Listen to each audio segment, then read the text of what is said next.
welcome to Paperback Flicks. Hey everyone, welcome back to another Paperback Flicks. I'm Ruth Craddock and I'm here with Rae Davison, the fairy princess over there. Yeah. And we are talking about the book slash movie Where the Wild Things Are. Yeah, this was my book. I picked it from last time. Story and pictures by Maurice Sendak. And okay, so first thing I thought of, so I'm gonna go into the book first. Mhm. First thing I thought of is when was rereading the book is I couldn't see this book having sold or having been pitched to a publisher without the pictures. So then like I forgot like before that it was the writer is also the illustrator. So I was like, okay, that makes sense. So it's pitched together because the Mhm. idea itself is very simplistic and Yeah. it's like it's okay, but it's not like hugely amazing, but it's the pictures. It's the Yeah. style, the art that really sells this book. Yeah. And I think this is what people are in love with. Is this is very whimsical, it's very fun, but like the pictures themselves, the creatures they created are very whimsical and they're very fun and they're very interesting. And my son Ethan actually compared them to like medieval creature art, like Oh when yeah. they didn't know what animals looked like from far lands and they had kind of this funky, weird look about them. And I agree, they definitely have like kind of a medieval, very whimsical, very strange, slightly odd feel about them. And I Yeah. think that's what sells the book. It's a cute Yeah. story, but it's not that big a deal for it to be like, this big book that everybody loves. It's the art. Yeah. So I remember loving this. I remember growing up loving it, and I like when you read it to your kids, kind of like how you're saying, you never just like sit here and read the book. Like you have them on either side of you, or you have it like turned around, and you're Yeah, like showing you're them. showing the pictures. It's a Yeah. part of the I process. I would read it myself as a kid, and it was like one of those like early learner whatever books for me. Hmm. And when I am just reading it to the kids, like it's super simplistic. Max said, "I'm gonna eat you up." Mom said, "You're a wild thing, go to bed." And okay, like So much material for a movie. Ah. I remember thinking, like, when they made the movie, I remember being like, huh, because I was I think a parent at that point. Like I was. Yeah, it was 2009 when it came out. Oh yeah. So Yeah. yeah, I was a couple kids in, Hmm. and I was like, how do they how do they construct an entire movie out of this book? You know what I mean? Yeah. But also it is the kind of story that, and it's the kind of story that you can make, like we talked about that a little bit with the Princess Bride, how the dad would like create this like bigger world than it was, take Hmm. out the history and put in his own adventure or whatever. I don't Yeah. Hmm. know. And I kind of feel like maybe in my mind I did that when I would read the book as a kid, Mm. which apparently everyone else did too, Yeah. because we created this masterpiece out of a really simple book. And a lot Hmm. of it was using the pictures. Yeah. Like sometimes people would be like, look, he bit a whole chunk out of that tree and look at all the scratches, and like describe the picture, you know what I mean? Hmm. And make more of a story out of it. Yeah, definitely. Definitely. So that's the book. I always enjoyed the book. I thought it was fun. Of course, I'm a very visual person as an artist and the daughter of artists. I always liked books that had like the interesting or fun illustrations. So of course I'm gonna like this book. And I always really loved his monsters and like how somewhat kid-like and yet still monstery they were. They weren't like too scary, but they weren't like completely like cute. Right. They were kind of a good medium. Um, so yeah, well, let's jump into the movie because the extremely short book. How many pages is this thing? This thing is like, Not very many. let's see, So do you know what's funny? I looked it 20. up. I looked it up on like Reading Rainbow, like Oh yeah. where they just show you the pages Uh-huh. and someone is reading And they the. read it to you. Yeah. Yeah. I love reading Rainbow. That was awesome. Anyways, So yeah, the movie. Okay, so what are your thoughts about the movie? So I never actually saw it when it came out. I always was like, oh, that'd be cool. We should see it, and then didn't. Oh, was Um, this your first time seeing it? this was my first time seeing it. Oh wow, okay. And at first I kind of thought I liked the buildup of Max's kind of backstory, you Mm-hmm. know? And I'm like, they made all the right like kid decisions. Like, of course, when they have the snowball fight, of course, he instigates the snowball fight. That was his fault. And Mm-hmm. then he ran into his ice cave. Yeah. Also his fault. Of course, they're But going to chase him into it. he didn't exactly, the other kids took it too far, and that wasn't his Right, fault. But right. he did sort of start it, and And then like, he, yeah, that's a great example of like little kid play versus big kid play and why they right. And shouldn't play together.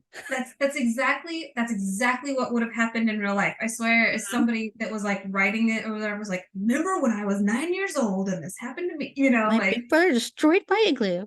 right. And Shush. that's exactly what happens. And it escalates, and then the kid is crying, and the older boy like realizes, like, hey, you okay? Like he's not gonna apologize, but also he's like, ooh, too far. Let's Yeah. go, Well, he asked the sister, and the sister's like, "Oh, he's fine." And like, right, but he was kind of like waiting for like he's paying attention to how the sister treats her brother, and like right. kind of taking cues on that. Like, what do you Yeah, do?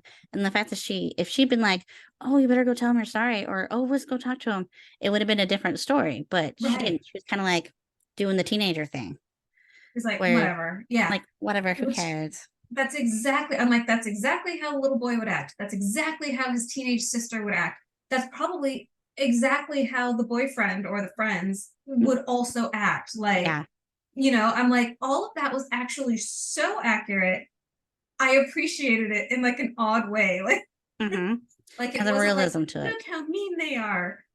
Nope, because that's exactly how that would have gone. And then he escalates and he goes too far and messes up her room, and Yeah. and Which, like how as a younger sibling is somewhat satisfying to watch. I'm not gonna lie. Like, I fantasize about destroying my siblings' stuff when I was angry at them.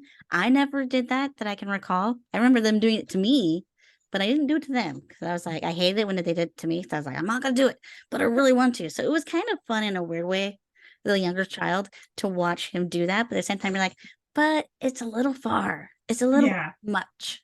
Yeah. yeah. And I'm the oldest sister, and I was kind of the sister, like my siblings will tell you, I was like, I was like, your igloo got destroyed, huh? Maybe you shouldn't have bugged us. Like I was that You sister. were kind of like that as a teenager. That's true. And also I have the perspective of mom when she's like, why, what did you do? Okay, let's just fix the problem.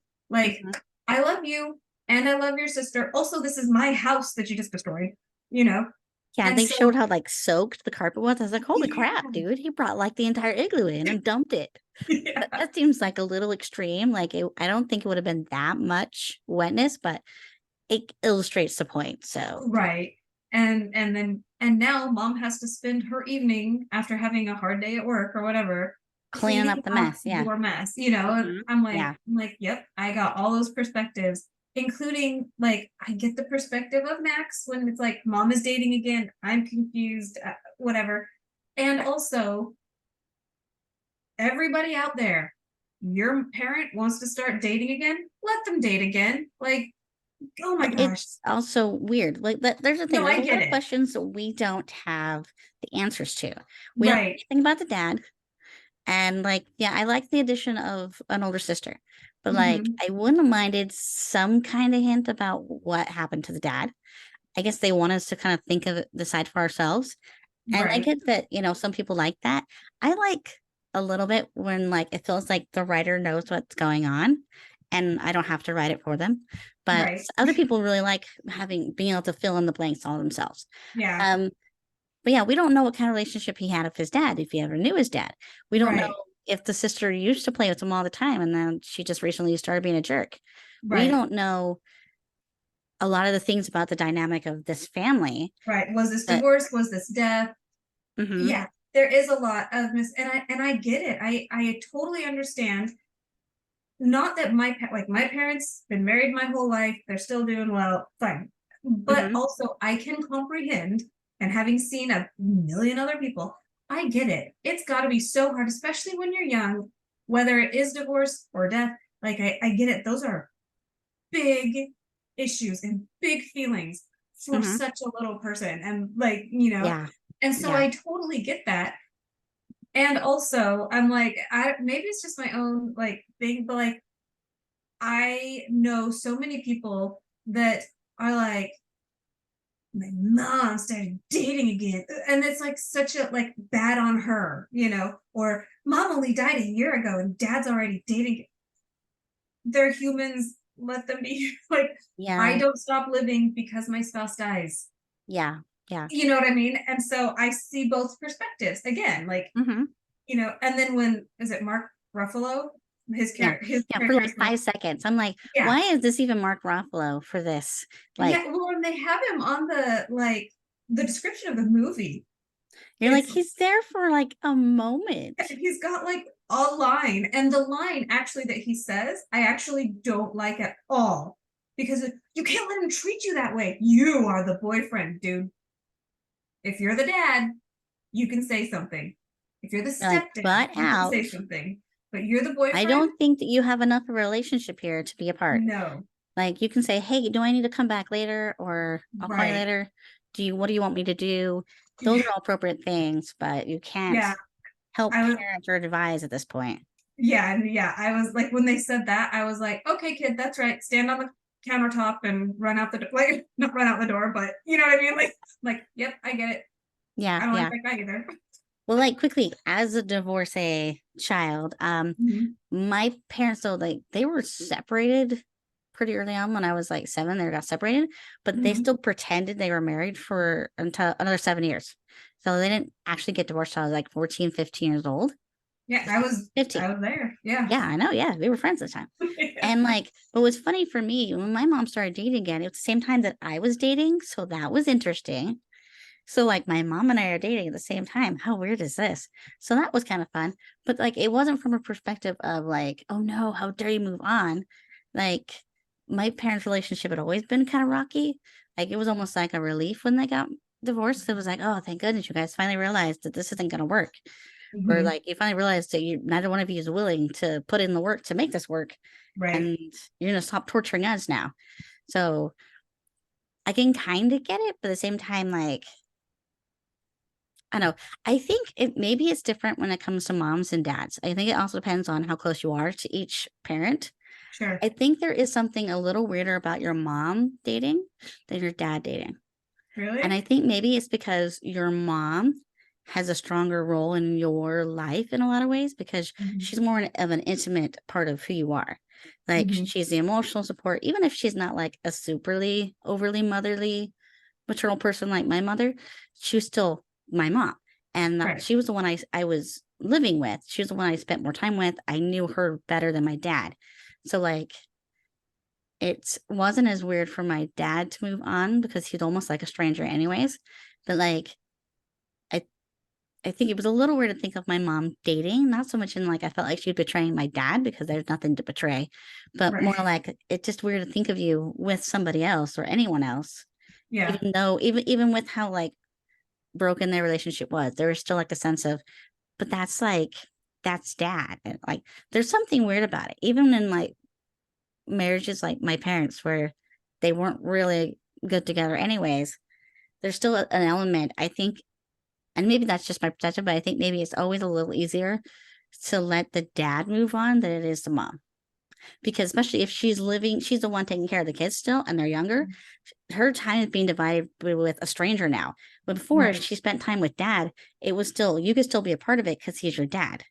And it was still like, well, she's spending time with dad. That's fine because dad's part of the family. It's not a stranger. Right. But now when it's a stranger, it's something like she's being taken from you and you're not getting anything out of this. You weren't a part of this.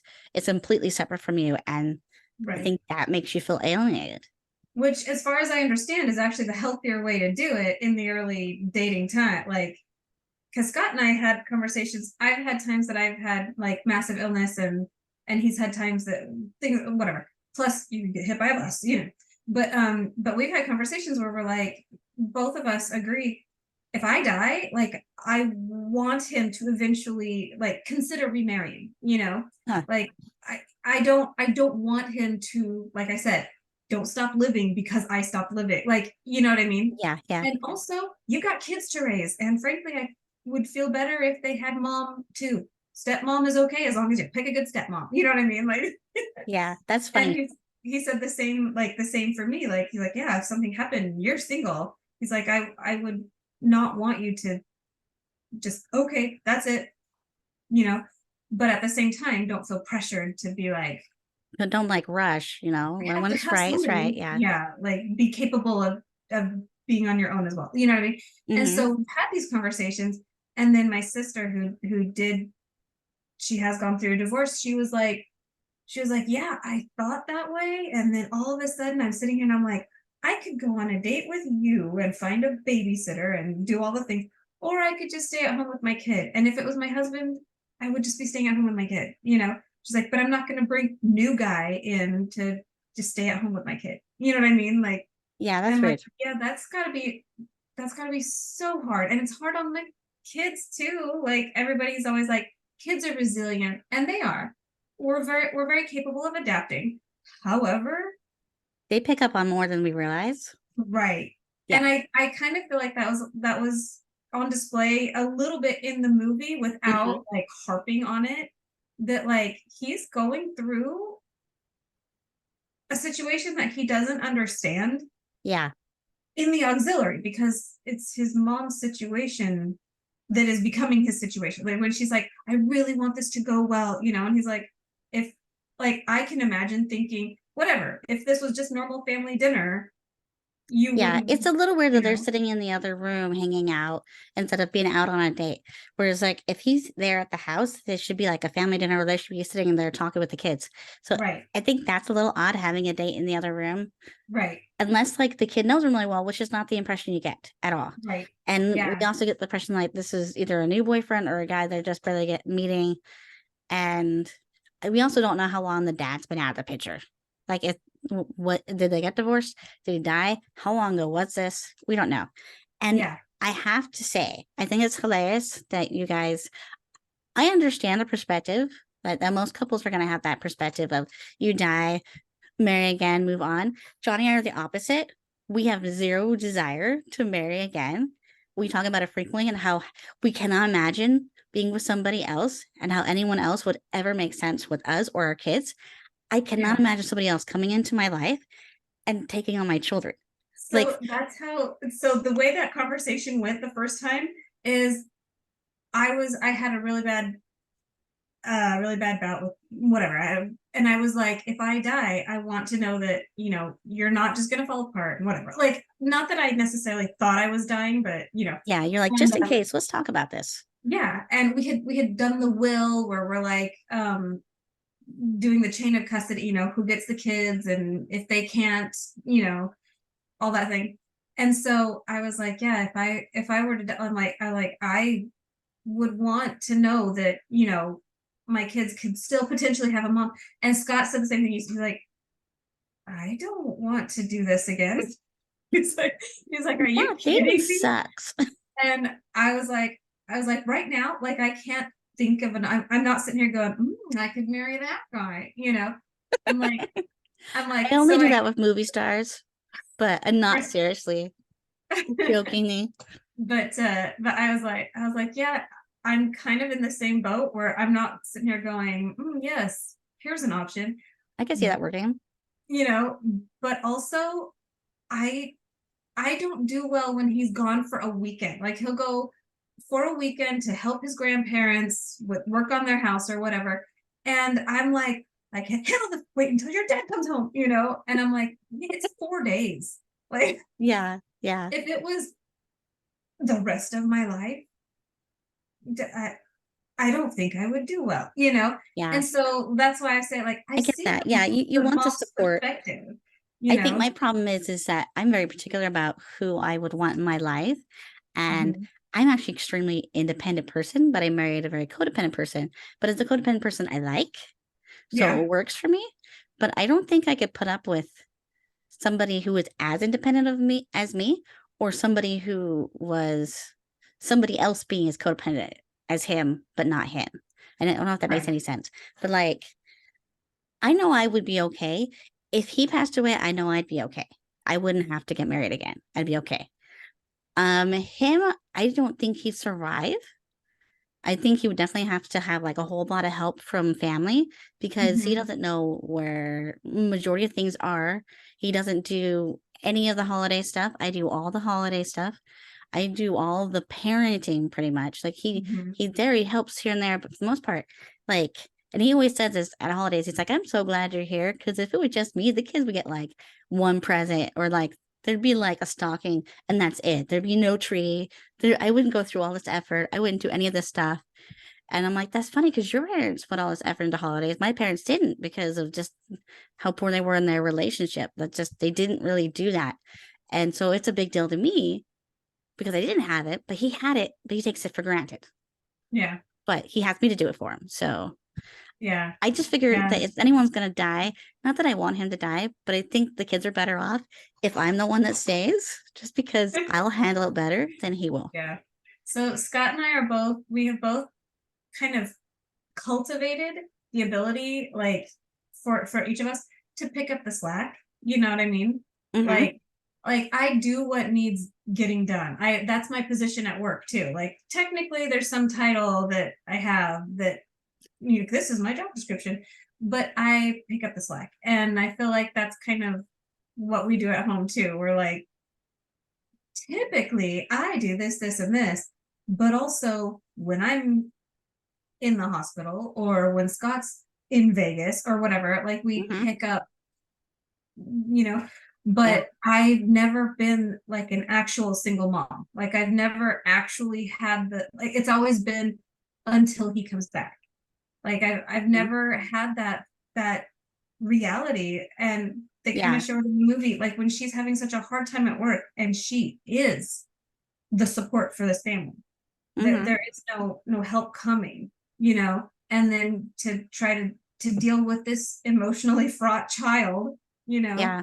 at the same time as trying to keep it together with Mhm, she's whatever. trying to do a job, she's trying to you know, I'm not a Catherine Keener fan, everybody knows this at this point. If you've been watching any of these episodes, you know I don't really like her. But I feel like she did fine in this movie as this character. I feel like, you got that I feel like there was a relationship. I got that she cared about him and that Mhm. she's trying to be patient, understanding with him. Right. And I actually really love that whole random story he told where he's laying on the ground underneath her desk and like it's the weirdest the vampire story. And it Yeah. was like it was the weirdest, but the cutest, and it was like so realistic to kids. The kid Hmm. would come up with a story like that, and it was so odd and cute and weird at the same time. And I feel like I felt the relationship there as Yeah. the mom and as the kid, them trying to have this strange relationship.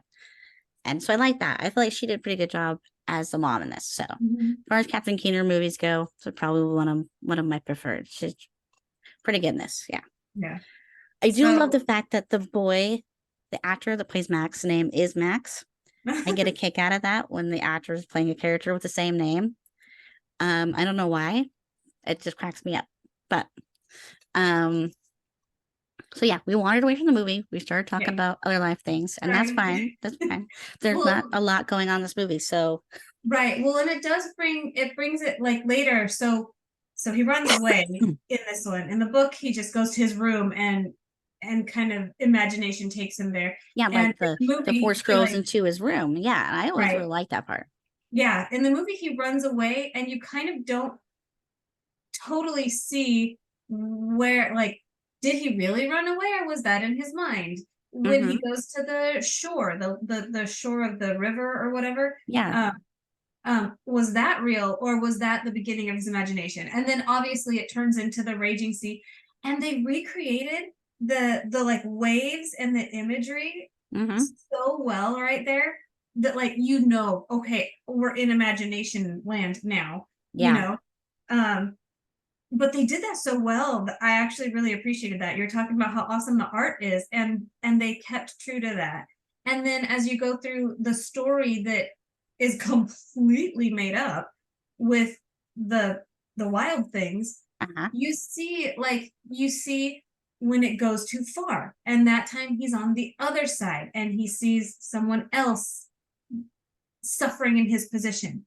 And Uh-huh. the one that doesn't like him very much, and like she does what, well, I forget what her name is, but she starts going, like, he kind of laughs and she's like ha ha ha ha, and he's like ha ha ha ha, and they get into like the like and then she's like, you don't get to do that to me. And she's Like, you like, were just doing it to me. I'm so confused. yeah. And which is exactly the kind of thing that he was doing with his mom, where he was like creating a fight out of nothing. And when she was like, stop it. And he was like, you don't get to, he doesn't say it, but he acts as if like, you don't get to treat me like that. You're the grown up. You're supposed to take care of me, you know? Mm-hmm. And the wild thing says that to him, and he sees everything from the other perspective. Yeah. Mm-hmm. I loved that. That was so cool. Even though the things that they said were totally lame, like the dialogue was actually super lame, but that's exactly what a kid would imagine. You know what I mean? Yeah, yeah. So we have to remember this is from the perspective as a kid. This is my second time, maybe my third time watching it, and I watched it with my kids this time, and of course my film critic son, 16-year-old right next to me.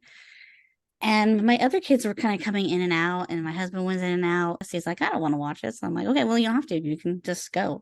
I'm watching this for work here. So this is my research. But like one of the things that I kind of got from this was that the first time I watched it, I thought it was just kind of weird. I Mm-hmm. thought, they did a pretty good job with like the art direction and the quality, the production was good, but that it was kind of an odd, slow story. And it was Mm-hmm. kind of funny how the direction they went with this little book and turning it into a full movie. Right. But then my second time watching it, either I'm not sure when it was. I think this is my third time watching it, actually. But watching it this time, I was sitting there going, okay, so who was this movie for? Because it doesn't feel like a kid's movie. Not Right. really.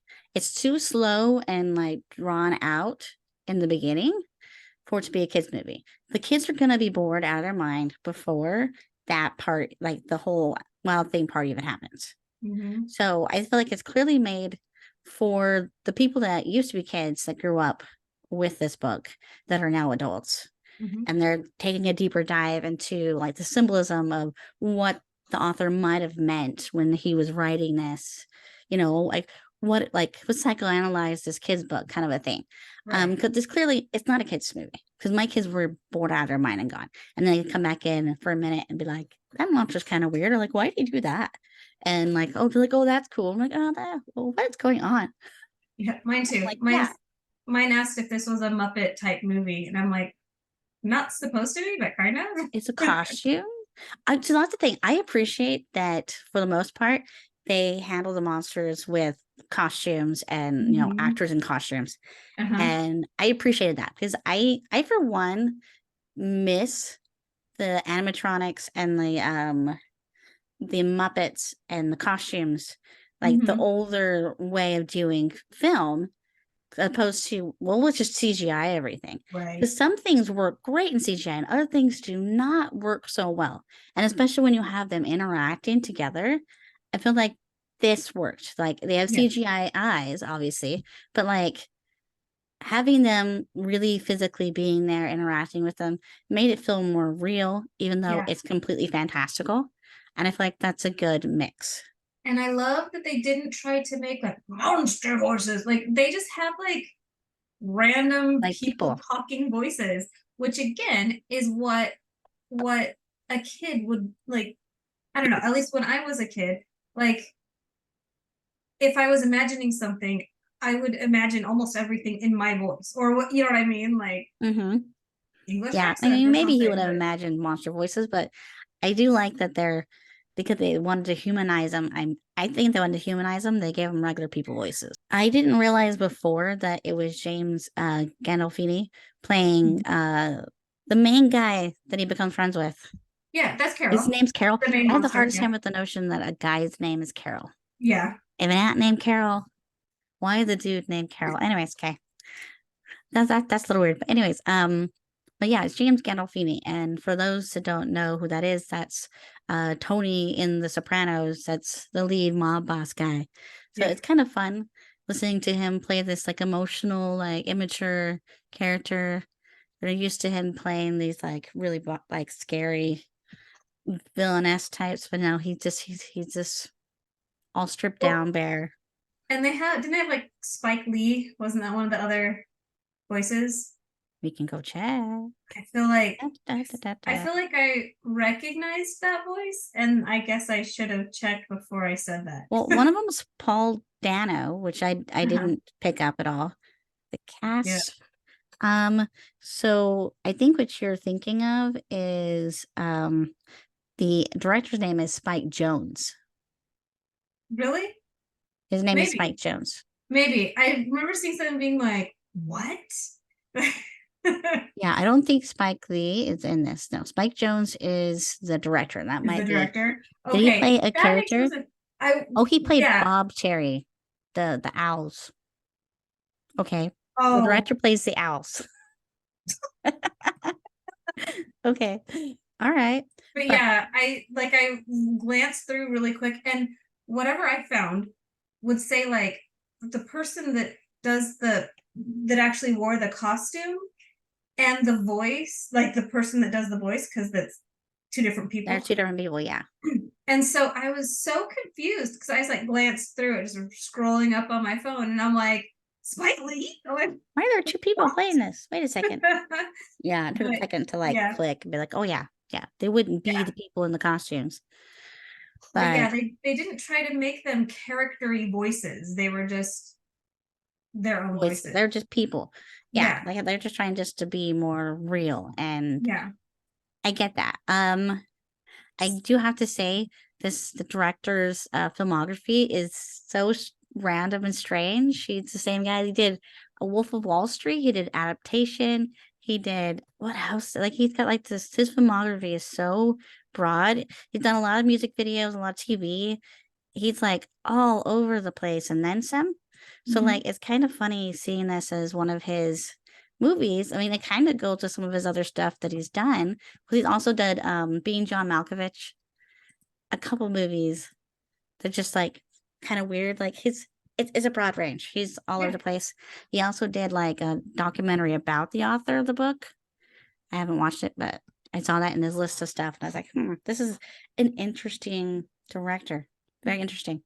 Um, but yeah, so the monsters. Let's talk monsters. Like, how do you feel about the monsters and So everything that happens with them? I loved their costumes, the Muppets or whatever they are. The world that Yeah. they have, including their own aesthetic, like the aesthetic of the creatures, straight out of the book. Mm-hmm. Like the little guy that gets the personality that's like, okay, you're the boss of me, you know. Okay. And the big guy that's I like that their characters, their personalities kind of are reflected in what they look like, you know. Yeah. Like, Mm-hmm. I'm going to Yeah. give you this monster. What does this monster look like? How do you think he would act? But then they also are such children. You know what I mean? I loved like all of the aesthetic of the world that they lived in. That crazy miniature city that Yeah, that was so cool. I like that a lot. I it's thought that was so very, cool. very neat. And that was so cool. And then when it comes down to the actual story, like I say, I feel like there are so many really good moments that are smattered in between, like really awkward, drawn Awkward. out, Yeah, weird it's things.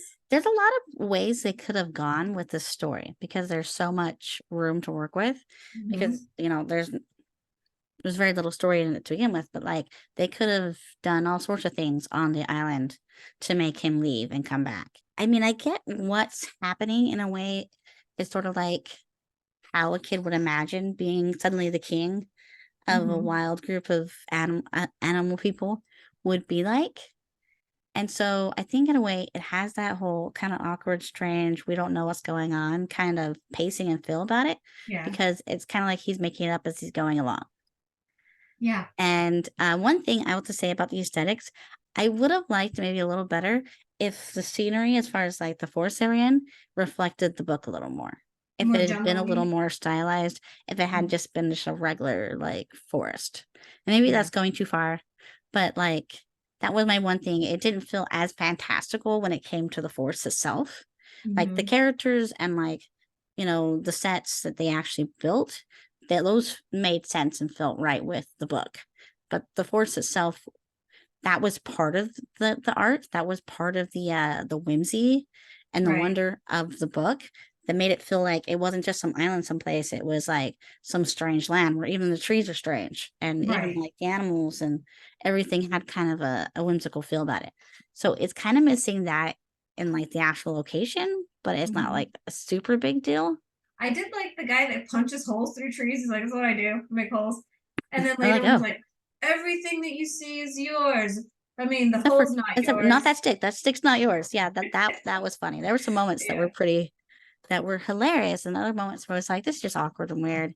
this is taking too long. I felt like it took too long to tell me Hmm. what you're gonna tell me. You know what I Yeah, mean? yeah. But I think they're also trying to go for some kind of organic, the way it would happen. What the kid doesn't know what's going to happen, so it happens as it happens, and I get Yeah. that. And I And think, he has to confront his own emotions through these monsters. His uh-huh, monsters are his emotions. yeah, they're different aspects of himself, and like Right. in getting to be the king, he's suddenly put into the perspective of the parent Hmm. and getting to be responsible for other wild creatures Hmm. and getting to see their immature actions and behaviors and the consequences of it, and now having to be mindful of what that's going to do, because I think it's effective because there's so many monsters and it's Right. like this whole little tribe. I think it would be different if it was just two monsters. It wouldn't be as effective as Right. it is with all these different personalities. And like suddenly he's like, okay, wait, I've decided I'm going to make everybody happy. I promise them this. And I do appreciate that, like, he genuinely wants to do this. He's like, I can do this. I can make everybody happy and I can take away pain and sadness. And I can do that. And Hmm. um, I appreciate that there's the goodness in him, that he wants to take care of all these characters and he Hmm. wants to be their friends and he wants to help them, but at the same time, he's just a kid, but he's trying to take on a big role. Right. He's trying to step into the parent's shoe. He's the king now. Right. And I find it interesting because there's just the different parts of him are in all the different monsters. I think that's what they were trying to go for. Yeah. Like the timid side is the little goat dude, and then you have just kind of the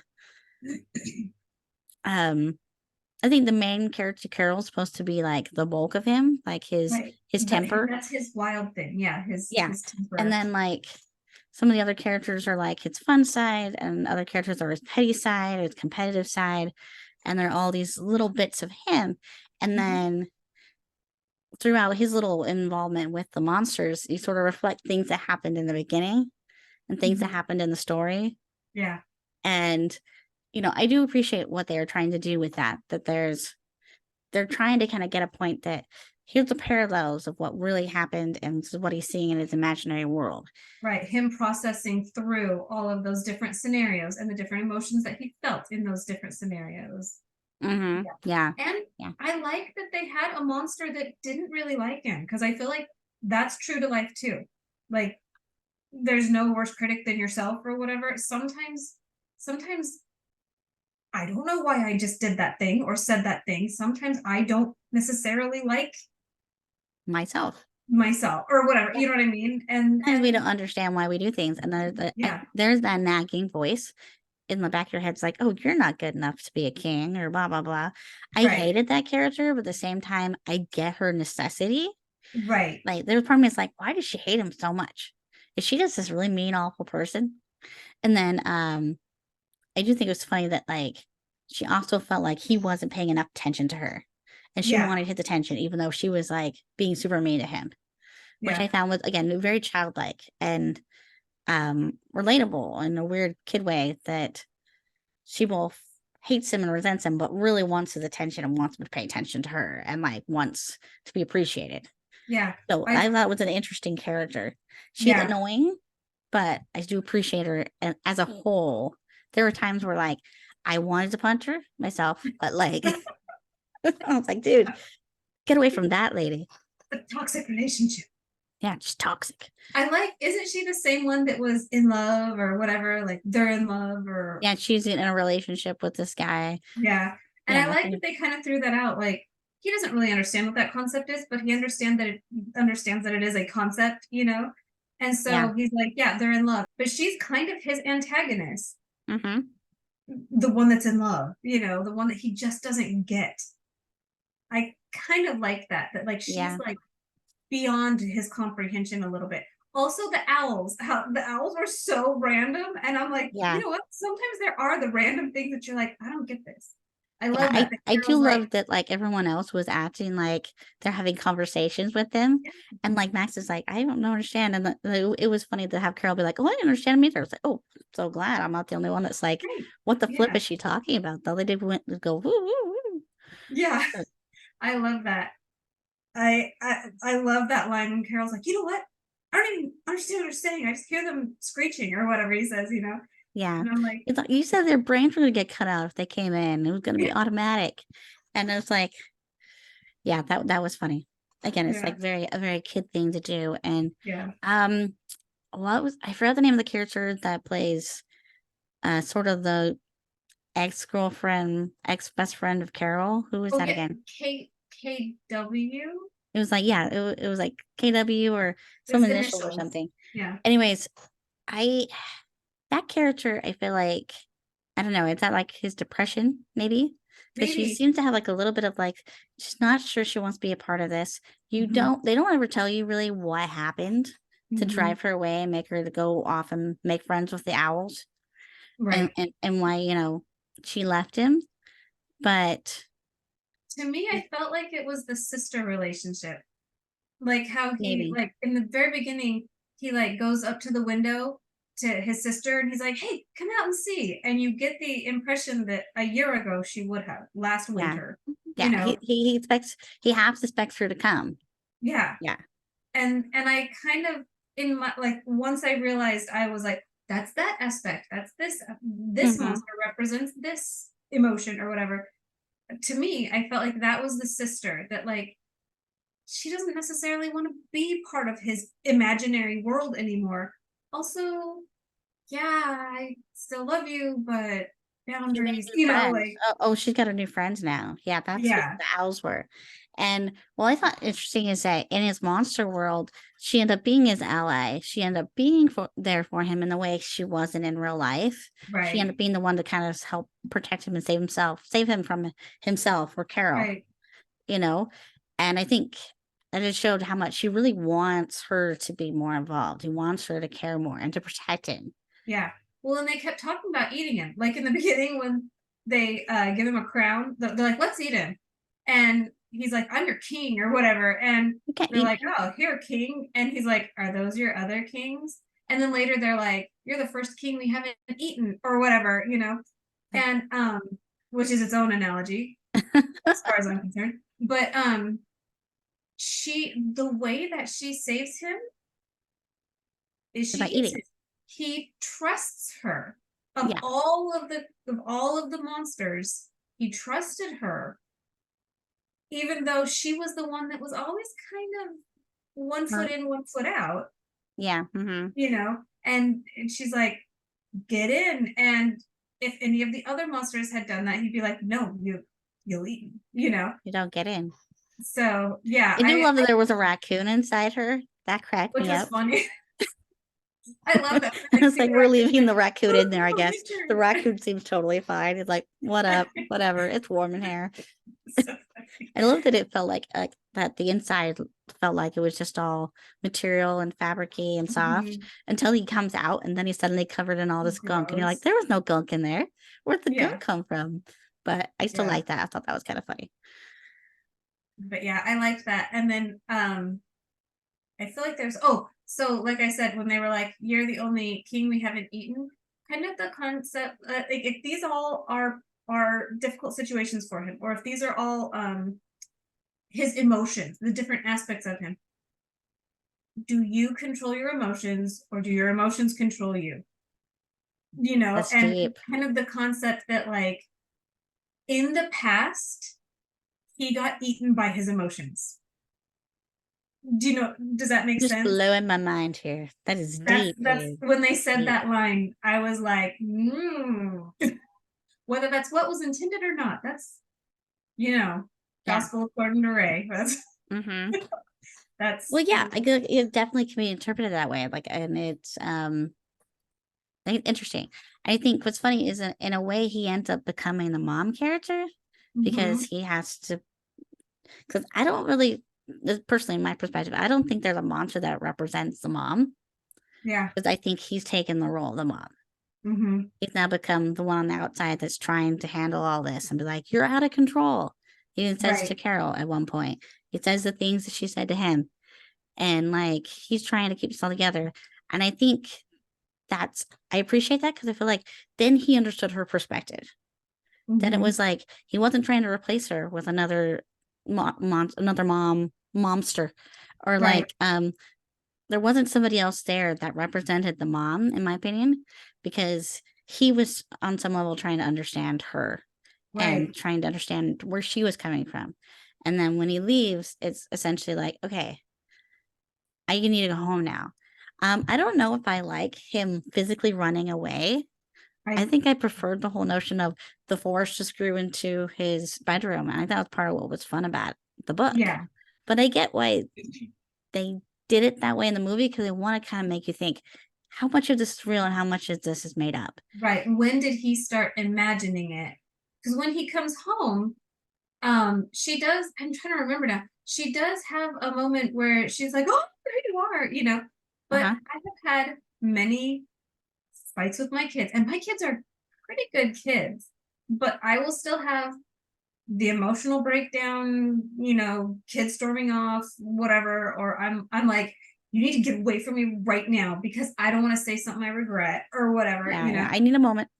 And then they lock themselves in their room or whatever it is.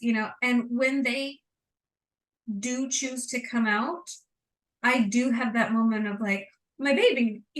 Oh, you're back. Good. And so when she was like, oh, honey, and she gives him dinner or whatever, it did kind of speak to, did he really run away? Or did he do the thing that every child, if you didn't do this, I don't know, you were never a child, but every child thinks about running away. Every one of us, there is a point that we're like, I'm gonna run away. That's it. And I'm running some of away. us go outside and start to run away and walk 3 houses down and then see a car with a person they know and hide in the bushes. I may or may not,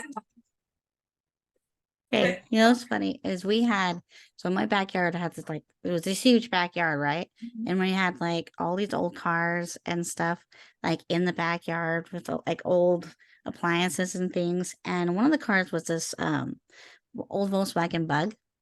And these weren't running cars. Their car just sitting in the grass that I think someday they were going to fix or something. I'm not entirely certain what my parents were doing with them.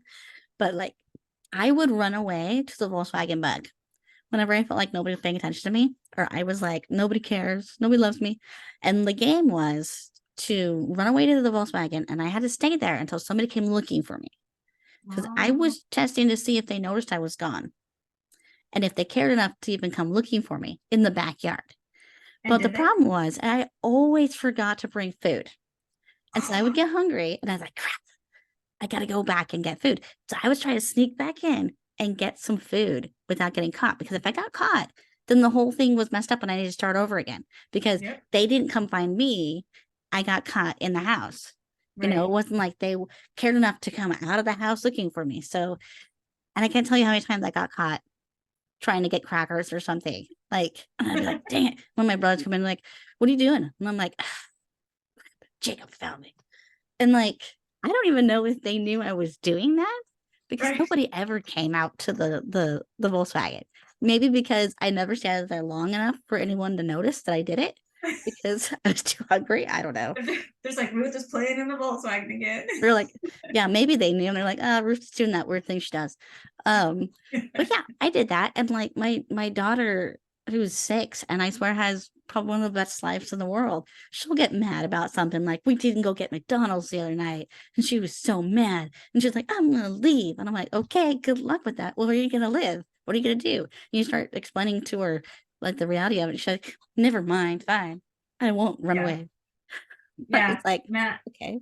the Max, when he runs away, he kind of reminds me of I don't remember how I found it. This was a long time ago. It was like years and years ago that somebody showed me this video of this girl. She's like, I'm moving on. I am out of here. I am moving on. She's like 8. And her mom's like, baby, that makes me so sad. Where would you go? And she's like, I'm going to my friend's house. And she's like, oh, she's like, I can go whenever I want. I am moving on. And she kept saying that over and over again. And she's like, why? Why are you going? Because he was making fun of me.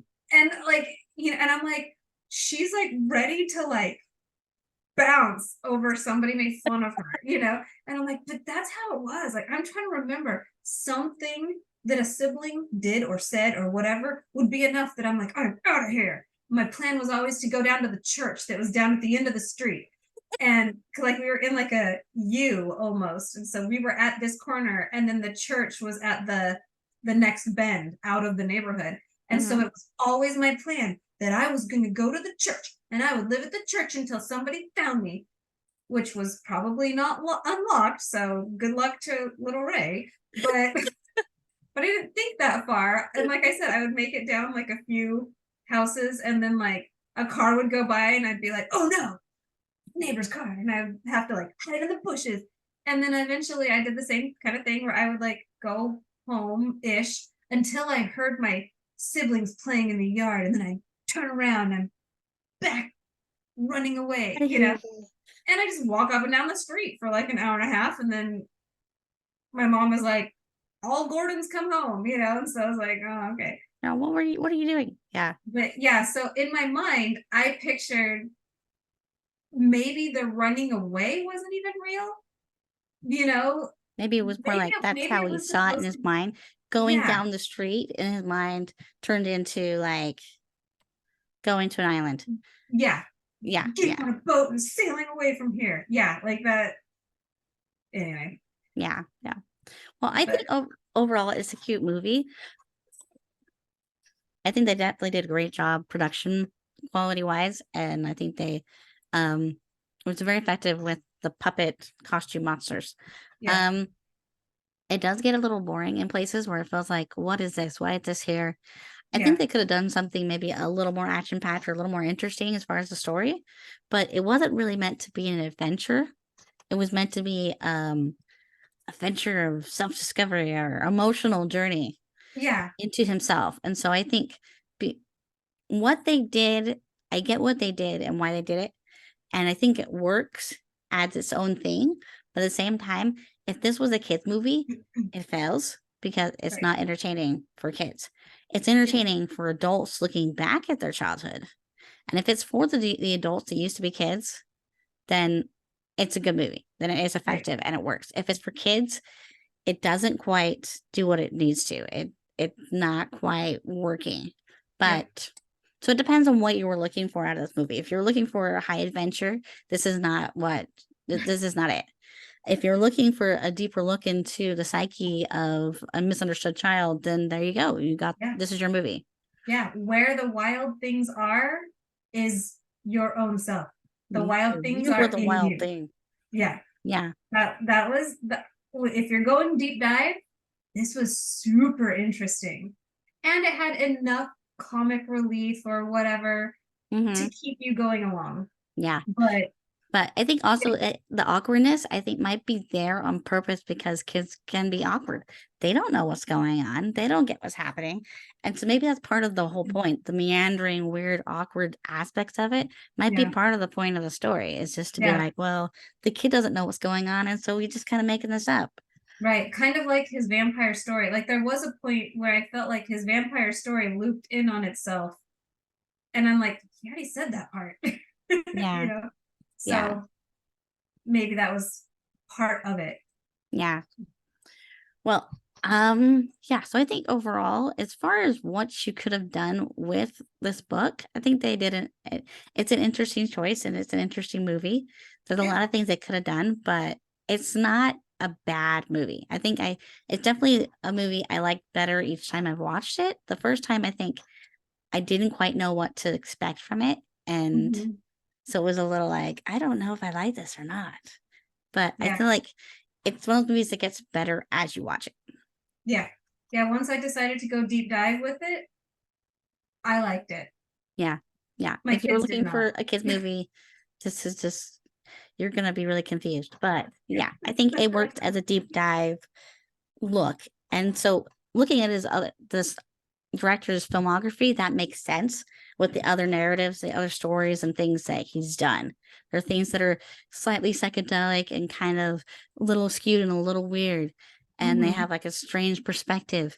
And so that goes along with the rest of the stuff. So although it seems kind of strange when you look at his filmography as a whole, all these random movies, you look at like the heart of them, they all have an aspect of kind of the fantastical oddity or strange perspective to it.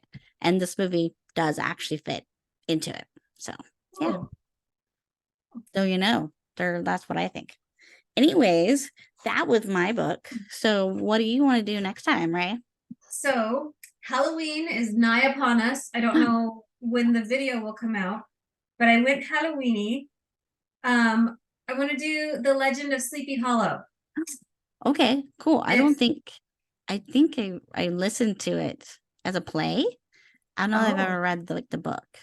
okay, ready? Washington Irving wrote this in 18, it was published in 1820. Wow. So it's a good old one. It creeped me out as a kid. The story creeped me out. Saw the movie. I think it's Tim Burton. Is it a Tim Burton movie? It feels Tim Tim Burton Burton. did do one with Johnny Depp. With Johnny Depp. I Yeah, love that one. Yeah. that's the one that I think of. Christina Ricci. I love that movie for its own self. And then knowing the story that already creeped me out, I was like, it just needs to Yeah, that. that's one of my go-tos like during October. One of my Halloween movies that I watch is Yeah. I can't watch with my kids because it cuts off heads. So it's a little dark for some of my children. My oldest son will probably be fine. But and my middle son that's slightly evil, he'll be fine. Like I was he's gonna morbid. say So my kids live in the weird world of like pink sparkly glitter bombs and also macabre like and dinosaurs. and dinosaurs hand in hand. Like my world is weird. Yeah. What was funny is like my youngest son, he's into the whole mascot horror game thing. I don't know if you know what I'm talking about, like the Five Nights of Freddy, the Bendy and the Ink Machines, Rainbow I Friends. love Bendy and the Ink Machine.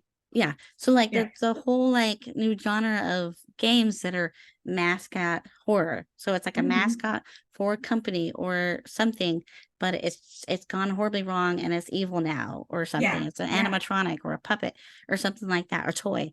And for some reason, my 8-year-old, who should be totally petrified by horror things, loves these things. And I think because it's just scary and weird enough that is fascinating, but they do just jump scares. Like the Yeah. actual games are just jump scares. There's no blood. There's like if there's blood, it's like ink, or it's something Right. that it's almost cartoonish, and but it's mysterious. So he Yeah. likes that kind of slightly dark Yeah. kind of thing. So Yeah. So we have the Build Up Our Machine song. You said Bendy and the Ink Machine, it made me think of that Build Up Our Machine. So I don't know if you don't know it, look it up. They're not any kind of like sponsor or anything. I have no reason to plug them except that I super duper love it. I love the piano behind it. It's like old timey, like the old time movies, like when they didn't have speech. It was just all music. It's like super mhm. intense piano mixed over with the lyrics that are like I don't know, it's macabre and creepy, and they fit right in with Bendy and the Ink Machine. But it's it's really cool and macabre, and my family is so used to me being that person. So Yeah. don't know if you notice, but I kind of go goth pretty easy. I kind of go macabre pretty easy. So Yeah, yeah. That makes Halloween is sense. super excited to. Yeah. Okay, cool. So I'm excited. I love that movie. Um, I liked the play and I love the cartoon they used to show. Like Mhm. I think it was Disney that did the cartoon of it back in the day. So I remember that being lots of fun. So yeah, this will be a good time. Yeah. For Paperback Flicks, I'm Ruth Craddock, I'm Rae Davidson. and we will see you next time when we do The Legend of the Sleepy Hollow.